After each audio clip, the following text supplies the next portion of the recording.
So ito, may bago na namang may bago na namang makakasuhan si Trillanes Ito, oh, ayan, si si Baligod. Kasi sinasabi niya ho rito, ito ba ang sinasabi mo Trillanes? Bakit kailangan yung operan ng 10 milyon ang bawat isa sa 18 para itago nyo ang katotohanan? Lucy kayo talaga. So ito na naman. So mga kababayan, may another na naman pakulo itong si Baligod. At ito nga, sinabi niya dito na binabayaran daw. Oh, ito.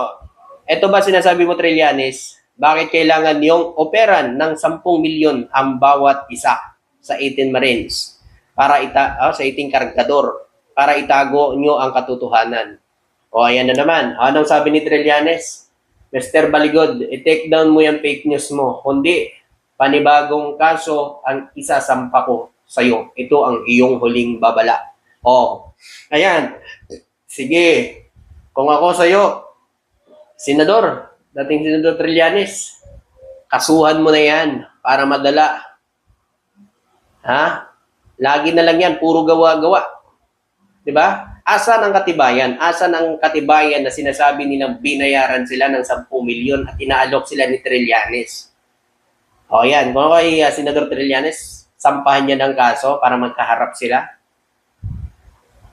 Diba? Pero ang dami naman ng kaso nila eh. Ito si Trillanes, nakailang sampang kaso na sa kanila.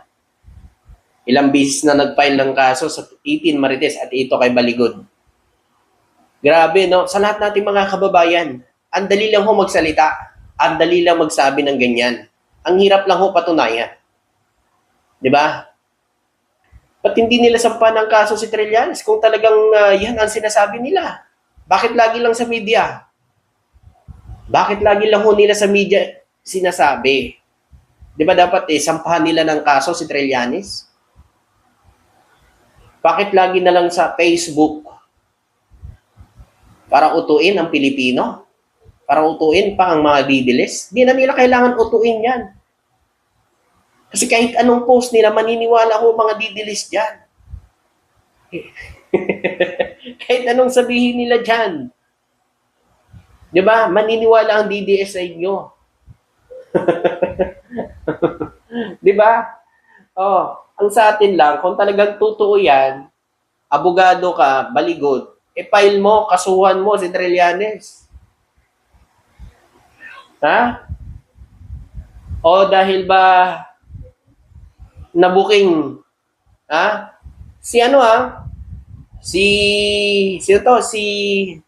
tawag dito si defensor, di ba? Yun talaga, may katibayan. Na yung 18 Martes na yan ay bawat isa may 5 milyon. Hindi rin ho itinanggi ni may defensor yun. Ngayon, binabaliktad din ang sitwasyon. Si Trillanes na naman daw. Oh, agoy, antindi niyo naman. Di ba? Jen Domino, paano niya alam, bobo nga siya At tanga, lahat sila mga disease, puro tanga at bobo mga bastos. Oh.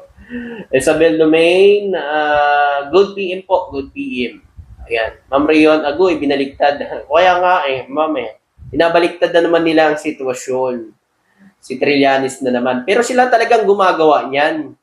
Gawain ho nila yan. Hindi ho gawain ni Trillanes yan. Tsaka, kung talagang totoo yan, hindi sampahan nila ng kaso si Trillanes. Ganun lang yung kadali. Ganun kabilis. Oh, pero bakit di nila magawa? O baka dito yon? Meron pa isa meron pang isang vlogger din Si Baligod, Kita yung kanina yung pinakita ko, si Baligod nag-post niyan. Ganito din yung pinost ni vlogger nila na si Kwan. Ito si Barako. Barako ba to? Ito. Di ba ito yon yung kay Baligod? Yan, eto. Meron din ho rito sa vlogger din. Isa lang sila ng naratibo. Talaga ito rin ang binabato nila. Kaya ingat sa mga didilis ha. Ito pa lang yung binabalaan ni dating Senador Trillanes. Ito pa lang yung nakita ko. Ewan ko sa mga iba pa mga vlogger nila. Etong dalawang to. Abogado at vlogger. Ayon ho dito, mga kababayan, same sila ng naratibo na inilabas ni Baligod na sinasabi daw ho, 10 million offer sa 18 Marites. Ha? Mga kababayan, katulad ng sinasabi ho ni Baligod. So, same ng naratibo. Ano ang sabi ni Trillanes? Sineri rin dito sa kanyang Facebook page. Sabi niya, i-take down mo yung fake news mo na yan. Kundi ikaw ang isusunod ko na kakasuhan. Ito yung huling kong babala. Ito yung huling babala ni Trillanes sa taong to. Ito, kilala niyo naman yan. DDS yan. No? Tinan niyo naman. DDS yan. So, binalaan din ni Trillanes katulad dito ng sinasabi din ni Baligod. Senador, sampulan mo na yan. Para magsama na sila tinan niyo si Argota biglang nagdahan-dahan dahil nakasuhan. Di ba? Sampahan ng kaso. Eto, sana masampahan din ng kaso to. Kapag walang maipakita ang ebidensya, ibulok sa kulungan para hindi na makalaya, para hindi pa marisan. Kung mga ganitong tao, mga kababayan, na nagpapakalat ho ng kasinungalingan. Fake news, kumbaga. Binabaliktad na naman ho nila si Trillanes. Kasi nga, sabi ni Baligod, Trilliling at Rel, bakit kailangan yung operan daw o inoperan daw ng 10 milyon? Inupiran daw, so tinaasan. Kung yung kay Mike Defensor, 5,000 lang, tinaasan nila. Mga kababayan, 5 milyon daw. Ano yan?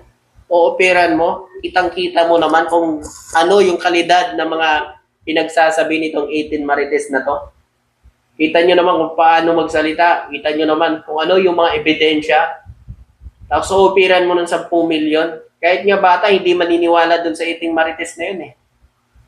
DDS lang ho maniniwala doon. Kasi nga, mga kababayan, alam nyo na, tuta eh. Tuta ni Digong. Tingnan nyo. Ba't hindi nila ilabas, sampahan ng kaso si Trillanes kung talagang totoo yung sinasabi ninyo? O talagang si Trillanes pa magsasampa ng kaso na naman sa inyo? Ano ko kay Senador Trillanes, sampahan niya na ng kaso agad. Diba? Tulad dito, ito. Ayan, no? Wow. Yan. Yan yung nagpapakalat din. Same lang ng naratibo. Yung kay Baligod, tsaka sa vlogger na to, same lang. Hindi, no? Ganyan na sila kadesperado ngayon. Sila yung mga talaga yung gumagawa ng kalukuhan. Sila yung mga eto, mga galit-galit kay BBM, yan. Yan lang naman po. Yan. Yung may mga kaso.